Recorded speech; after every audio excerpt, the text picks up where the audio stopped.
Hello guys, so eto na naman tayo.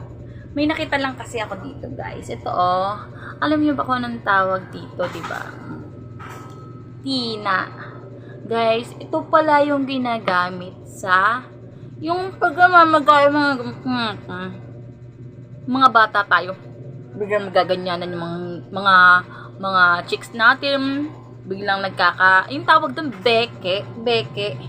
Ito pala yung ginagamit doon. Ang ginagawa nila, ayan yung tubig, konting tubig lang.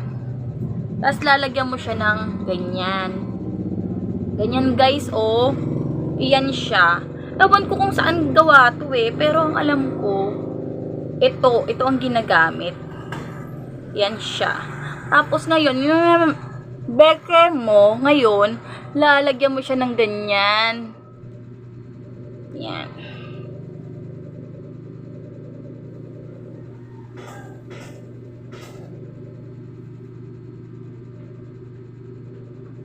Then, itutulog mo siya. Tapos, after nga niyon, kinabukasan is iimpis na yung beke mo. Totoo ba yun, guys? Share ko lang.